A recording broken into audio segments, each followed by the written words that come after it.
अगर महाभारत के युद्ध में अर्जुन नहीं होते तो इतिहास का पूरा स्वरूप बदल सकता था।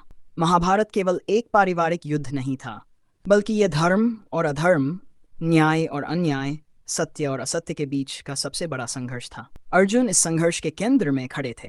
वे न केवल पांडवों के सबसे शक्तिशाली योद्धा थे, बल्कि वे श्री कृष्ण जैसे महान मार्गदर्शक के सबसे निकट भी थे। अगर अर्जुन उस युद्ध में अनुपस्थित होते तो शायद पांडवों की विजय असंभव हो जाती और अधर्म की ही जीत होती। अर्जुन इंद्र के पुत्र थे और उनका धनुर्विद्या में कोई सानी नहीं था। वे अकेले ऐसे योद्धा थे जो पितामह भीष्म, गुरु द्रोणाचार्य और कर्ण जैसे महारथियों से बराबरी से लड़ सकते थे। उनके पास ब्रह्मास्त्र, पाशुपतास्त्र जैसे दिव्य अस्त्र थे जो युद्ध की दिशा बदलने में सक्षम थे। उनका युद्ध कौशल, उनकी रणनीति समझ और सबसे अहम बात, उनका नैतिक दृष्टिकोण, इन सब ने उन्हें पांडवों का सबसे भरोसेमंद योद्धा बना दिया था। अगर वे न होते तो पांडवों की सेना से सबसे बड़ा स्तंभ गायब हो जाता। भीष्म पितामह जब तक कौरव सेना के सेनापति थे, तब तक उन्हें हटाना असंभव जैसा था। अर्जुन ही थे जिन्होंने शिखंडी के सहयोग से भीष्म को शरशैया पर लिटाया। अगर अर्जुन नहीं होते तो शिखंडी का उपयोग कौन करता? कौन वो रण कौशल दिखाता जिससे भीष्म जैसे योद्धा को परास्त किया जा सकता? संभव है कि भीष्म अंत तक लड़ते और पांडवों की सेना को लगातार कमजोर करते जाते, और यहीं से युद्ध का रुख बदल सकता था। गुरु द्रोणाचार्य भी एक अजेय योद्धा थे। उनके पास युद्ध का गहरा अनुभव था और वे अर्जुन को ही सबसे अधिक प्रिय मानते थे। युद्ध में द्रोण का परास्त होना इतना आसान नहीं था, लेकिन अर्जुन की रणनीतिक उपस्थिति ने ही उस मोर्चे को भी संभाला। अर्जुन अगर युद्ध में नहीं होते तो गुरु द्रोण को परास्त करने के लिए जो आत्मबल और मानसिक दृढ़ता चाहिए थी, वो पांडवों के पास नहीं होती। अर्जुन के बिना शायद पांडवों की सेना बिखर जाती।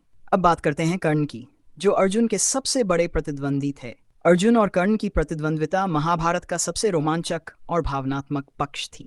कर्ण को बराबरी की टक्कर केवल अर्जुन ही दे सकते थे। दोनों में युद्ध कौशल, शक्ति और आत्मबल में जबरदस्त समानता थी, लेकिन अर्जुन को कृष्ण का साथ मिला और वही निर्णायक बना। अर्जुन अगर नन होते तो कर्ण को खुला मैदान मिल जाता। वह एक एक कर पांडवों के भाइयों को समाप्त कर सकता था और कौरवों की विजय निश्चित हो जाती। भीम अपनी गदा युद्ध में निपुण थे, लेकिन धनुष बाण की लड़ाई में वे कर्ण जैसे महारथी का सामना नहीं कर सकते थे। युधिष्ठिर नीति और धर्म के योद्धा थे, रणनीति में कुशल थे, लेकिन प्रत्यक्ष युद्ध में सीमित भूमिका निभाते थे। नकुल और सहदेव भी अपेक्षाकृत कमजोर थे। ऐसे में कर्ण का सामना कोई नहीं कर पाता। महाभारत के युद्ध का सबसे गूढ़ और गहरा पक्ष है भगवद गीता का जन्म। ये गीता अर्जुन के अंदर उठे संशयों के कारण ही संभव हो सकी।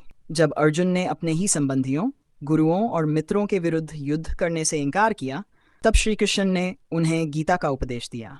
अगर अर्जुन ही नहीं होते तो श्री कृष्ण को गीता कहने का अवसर ही नहीं मिलता। गीता केवल अर्जुन के लिए नहीं थी, वह समस्त मानवता के लिए एक मार्गदर्शन बन गई। ये कर्म, धर्म, आत्मा, भक्ति और मोक्ष का मार्ग बताने वाला ग्रंथ है। अर्जुन उस संवाद का माध्यम बने। उनकी जिज्ञासा, उनका द्वंद्व और अंततः उनका समर्पण, यही गीता की आत्मा है। उनके बिना गीता की रचना नहीं होती और यह विश्व उस अनमोल आध्यात्मिक ज्ञान से वंचित रह जाता। श्री कृष्ण की भूमिका भी अर्जुन की उपस्थिति से ही सशक्त बनी। अगर अर्जुन नहीं होते तो शायद श्री कृष्ण निष्क्रिय रहते। वे प्रत्यक्ष रूप से किसी और योद्धा के सारथी नहीं बनते। वे अर्जुन को ही अपना माध्यम मानते थे, जिसके द्वारा वे धर्म की स्थापना करना चाहते थे। अर्जुन में वे वह पात्र देखते थे जो न केवल युद्ध कौशल में सक्षम है, बल्कि आंतरिक रूप से भी विकसित हो सकता है, जो उस ज्ञान को स्वीकार कर सकता है और उसे जीवन में उतार सकता है। अर्जुन के माध्यम से श्री कृष्ण ने केवल युद्ध नहीं लड़ा, बल्कि एक युग को दिशा दी। अगर अर्जुन नहीं होते तो युद्ध केवल बाहरी हथियारों की लड़ाई बनकर रह जाता।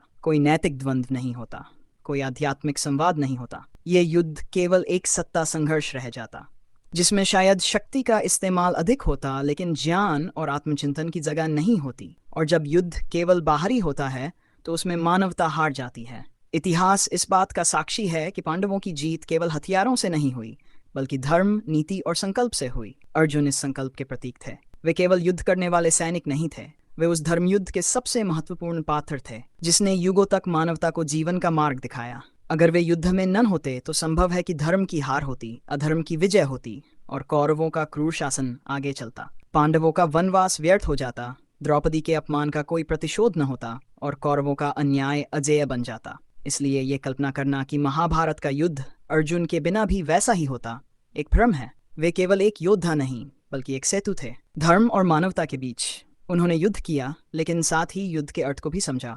उन्होंने हथियार उठाए, लेकिन तब जब उनके मन में स्पष्टता आ चुकी थी, वे लड़े। लेकिन धर्म के लिए। वे जीते, लेकिन अहंकार के बिना।